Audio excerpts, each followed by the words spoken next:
Om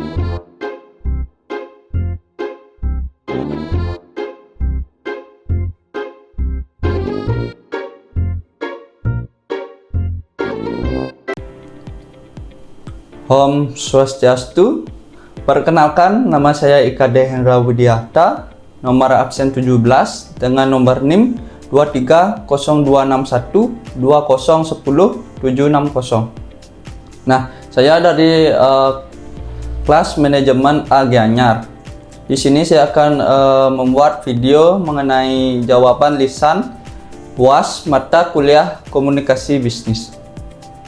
Nah, adapun pertanyaannya yang pertama yaitu berikut adalah sebuah contoh pesan bisnis yang ditunjukkan kepada pelanggan, di mana isi pesan tersebut adalah kepada yang terhormat, kami meminta maaf karena pengiriman Anda telat, itu karena ada kesalahan gudang kami. Kami akan kirim ulang minggu depan, dan di bawahnya yaitu terima kasih dari tim kami. Nah, tugas Anda adalah lakukan revisi lengkap terhadap pesan tersebut agar menjadi lebih profesional, sopan, jelas, dan persuasif. Adapun petunjuknya, yang pertama yaitu gunakan struktur pesan bisnis yang baik, yang kedua ada gunakan bahasa profesional dan sopan, dan yang ketiga ada tambahkan empati, kejelasan waktu, dan etikat baik. Nah, di sini saya sudah melakukan revisi, di mana tentunya kepada yang terhormat pelanggan kami yang pertama. Setelah itu, terima kasih telah mempercayakan kebutuhan Anda kepada perusahaan kami. Kami dengan tulus memohon maaf atas keterlambatan pengiriman pesan yang terjadi akibat kendala dan proses operasional gudang kami. Saat ini kami sedang melakukan penanganan agar pesan Anda dapat segera dikirim kembali, dan kami jadwalkan pengiriman paling lambat minggu depan. Kami juga telah melakukan evaluasi agar kejadian serupa tidak terulang lagi. Kami sangat menghargai kesabaran dan pengertian Anda. Apabila ada pertanyaan lebih lanjut, silakan menghubungi layanan kami kapan saja. Selanjutnya yaitu pengucapan terima kasih atas perhatian dan kepercayaan Anda, dan di bawahnya tanda tangan hormat kami yaitu tim kami. Nah, pertanyaan nomor 2 yaitu dalam konteks bisnis internasional, komunikasi antar budaya sangat krusial. Nah, analisis bagaimana perbedaan budaya antar Indonesia dan Jepang dapat mempengaruhi komunikasi bisnis agar baik verbal maupun non-verbal, serta berikan 2 contoh situasi dan solusi strategis untuk menghindari miskomunikasi. Nah, jawabannya yaitu perbedaan budaya Indonesia dan Jepang dapat mempengaruhi komunikasi bisnis. Dalam komunikasi verbal, orang Jepang cenderung berbicara tidak langsung dan lebih berhati-hati.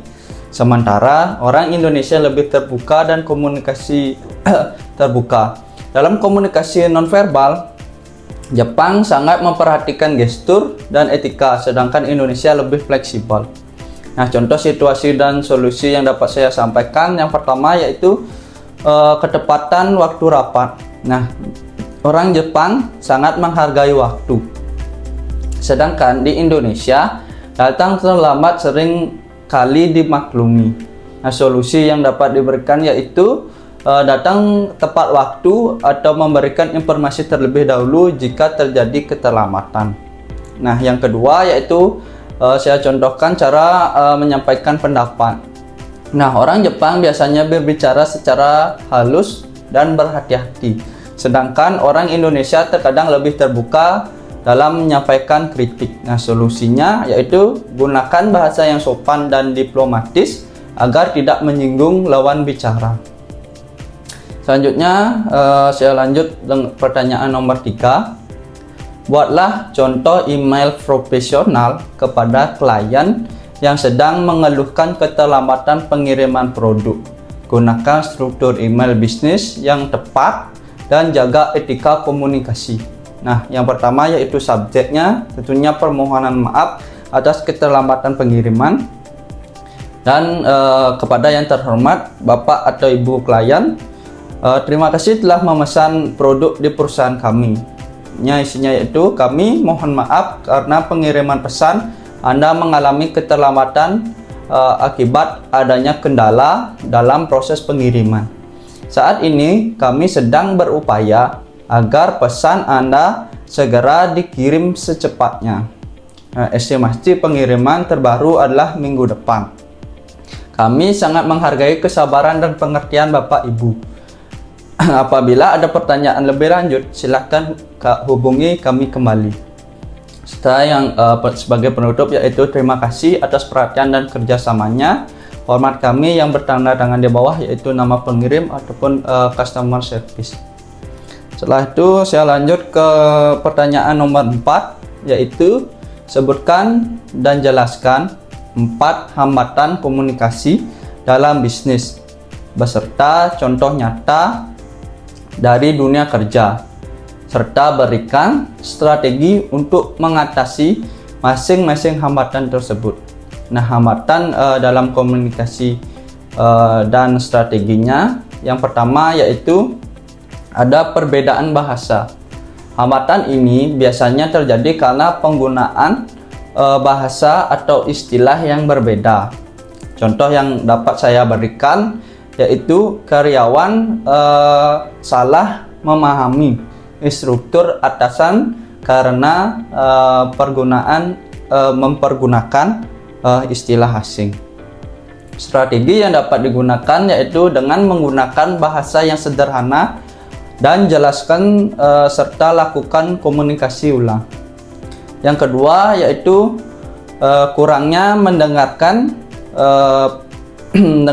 penerima pesan, tidak fokus saat melakukan komunikasi berlangsung. Nah, contohnya yaitu karyawan tidak memperhatikan saat keadaan briefing atau terjadinya briefing sehingga terjadi kesalahan kerja. Nah, strategi yang dapat digunakan biasakan mendengar secara aktif dan memberikan umpan balik. Nah, yang ketiga yaitu perbedaan budaya. Biasanya perbedaan menjadi kebiasaan dan cara komunikasi dapat menimbulkan kesalahpahaman. Nah, contohnya seperti klien klien di luar negeri merasa kurang nyaman karena komunikasi terlalu langsung. Nah, strategi yang dapat digunakan yaitu memahami budaya dari lawan bicara menggunakan komunikasi yang sopan. Dan yang keempat yaitu gangguan teknologi. Nah, gangguan teknologi ini seperti masalah teknis dapat menghambati penyampaian informasi. Contohnya, suara terputus saat melakukan meeting online sehingga informasi tidak jelas. Strategi yang dapat digunakan yaitu memastikan jaringan dari perangkat yang digunakan saat komunikasi berfungsi dengan baik sehingga tidak terjadinya kendala. Yang kelima yaitu pertanyaannya, jelaskan pengertian komunikasi bisnis dan peran strateginya dalam organisasi modern. Mengapa komunikasi yang efektif sangat penting dalam mencapai tujuan perusahaan.